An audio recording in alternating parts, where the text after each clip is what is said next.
when you're going against, like, just when everyone decides to run after you and stuff, and this is the only room that they can do alone because you just have to run around, you barely get to play with it. Oh. Yeah, Trojans are evil unless you have a blitz, which unfortunately I don't. One nice thing is that's actually a time when the Master Wraith's quills are quite useful.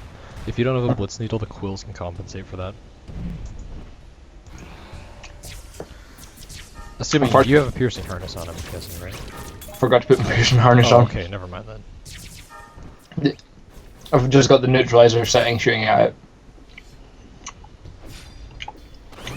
So I'm gonna take a hit for using that Blitz Needle. Kind of dumb of me there, I actually should have just juked around and Polaris the thing a lot. Better than taking a hit.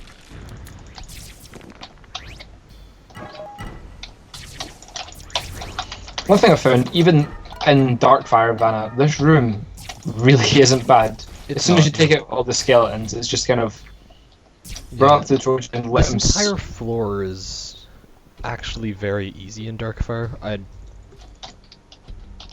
I don't know why they didn't ramp up the difficulty a bit more, because they could have thrown in a lot more Trojans everywhere. But they were nice. They just put it like, what do you mean they could have thrown in more Trojans? On this floor, they could have easily put 3 in every room. No, just in this room. That would just no. Exactly, but they could have done it. If they did, I would kill 3 It'd still be doable if they added it in. It'd just be much harder. Not saying that they should have, because the way it is actually incredibly fun, even though it is easy. It's just... I don't know. They could have. I'm surprised they didn't. Yeah, they like to make things difficult in these floors. Yeah. Whoever developed the Shadow Layers is both sadistic and awesome, because they're so much fun to play. The difficulty makes them fun. It just basically means that you're having a challenge, because in Spiral Knights at the moment there's not really a challenge. Yeah, since they added in sprites, like just this invisibility thing is incredibly powerful. Like overpowered powerful. It's just way too strong right now. Well, you should get back on 3 But I can't also think of a way that they could nerf it. Okay, so that's what I'm coming to. Right now. I will turn it down on the TV so it still stays up on my... Oh god. I nearly got hit by a friggin' Trojan there. There. Damaged. Oh, you're still in the room? Yeah. My brother is in, and then I died, and then the Trojan, and I can't really do much against Trojans.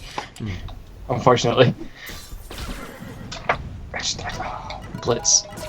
Tip, whenever you do a Vanna run, just bring Blitz. Right, yeah, there's 2 weapons that are basically essential, the Blitz and the Polaris. Or Blitz and Voltage, depending on if you really like swords and are entirely opposed to the Polaris, but I'd still argue that the Polaris is, once again, probably the best weapon in the game right now, just in general. There's no reason not to bring it. Still prefer the Polaris. Just not to the same effect. I have done so many runs. Polaris, it's a lot easier to kite around and basically survive. Yeah, exactly. As well as... probably essential. One nice thing is that the Blitz Needle's normal attack is actually useful if you have the stealth attack buff, because the attack speed lets you fire off 2 normal attacks onto a Trojan before it can turn around. An attack buff means that you can kill it basically instantly. Right, if you were on normal mode, you could kill any of the Trojans or Elmarians just by using stealth, walking up behind it, even if it's not attacking. You can just walk up behind a normal Trojan and just shoot it twice with the Blitz Needle. It won't have time to turn around and it'll die. On Elite, you can do that twice and have the same effect. But that's only if you've got enough attack speed. Right, this is assuming you have ASI and CTR max on everything. Like, the Polaris, you want to have ASI max. Blitz Needle, you want to have ASI max and CTR max for best results. Other weapon I'm using, the Biohazard. Probably very questionable to some people. The reason I use it is just because of the slimes. There's legitimately no other reason. There are slimes here. They need to die. Biohazard takes care of slimes. Great. Biohazard also one of your favorite weapons. It is. I just like the mechanic. I wouldn't say that it's one of the best weapons in the game. I mean, it's probably the strongest PvE shadow gun. But that's not saying a lot because there aren't many strong PvE shadow guns. But I think that the potential damage that you have against slimes with the thing is just ridiculous. You could actually, if you just had 2 weapon slots, just take the Polaris and the Blitz and you'll still be fine, because the Polaris will do decent damage to the slimes. I've actually done a run where it's just the Polaris and the Blitz. Yeah, like it works out pretty well. Like, I never used to have enough money to buy weapon slots. Oh. So, like, even just on normal Vanna runs, like, if you just get, or if you can just manage to get the Blitz and the Polaris, you're pretty much set for any run that I can think of. Blitz goes well for Rovers, and amazingly well for Trojans. Alright, also some people might not really understand why so many people decide to just go into gunning. Like, most people you will see, I'd argue at least half of the people you see doing these runs are gunners. And it's just because you can kite way more easily with a gun in this game than with a sword, based on how they're designed. So, exception being the DVS, but the DVS doesn't do enough damage usually to make it worth it. But the DVS does let you kite very well.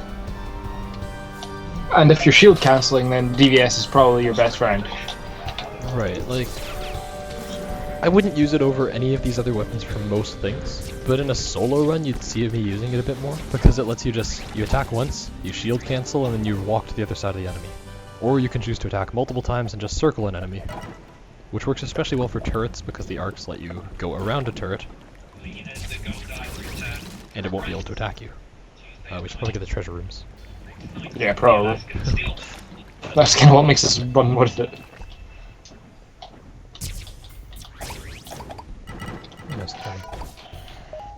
Nice. One thing I don't get is why can't everyone like open up open up that pathway properly? The amount of times I've seen people and it's just like they hit one, like just literally one little fire bit, and it's like, how can you hit one with the splash? Like,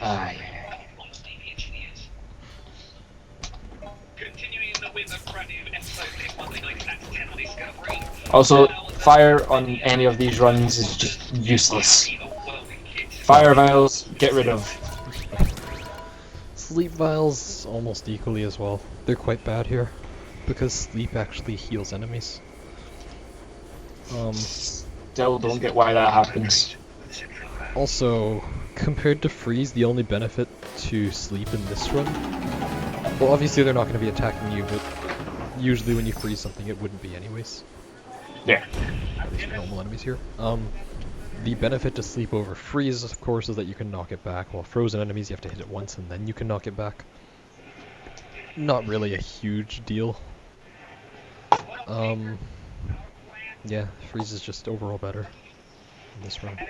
There are cases where sleep might be better. If there's really narrow passageways, then you don't want things to be frozen. But usually if you've got narrow passageways, you will just... Yeah, just knock them back anyways and not even bother with the status effects, right? So.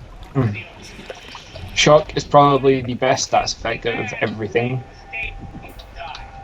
Just... Yeah. Because...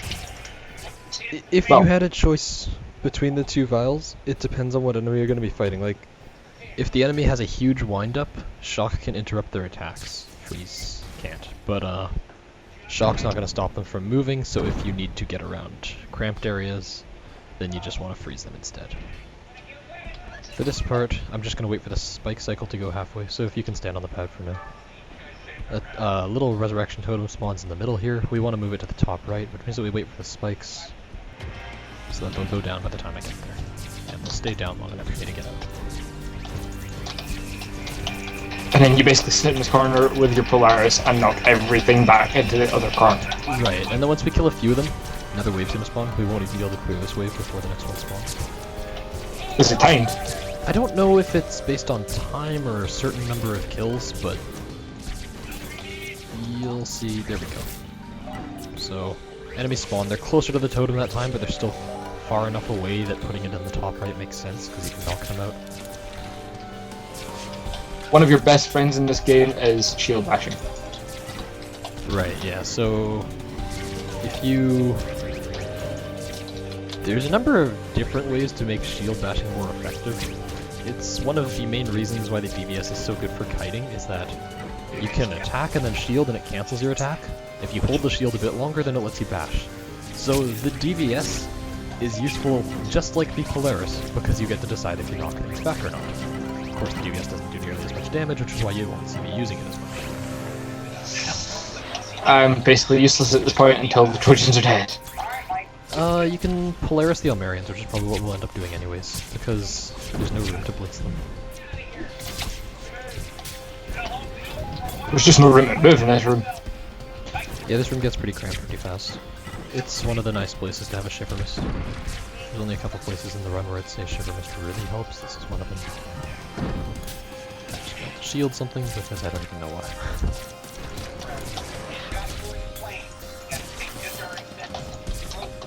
Alright, other thing. If an Almerian starts to attack and you go into Invis, it won't finish its attack until you get out or until your Invis is about like 10 seconds off. It's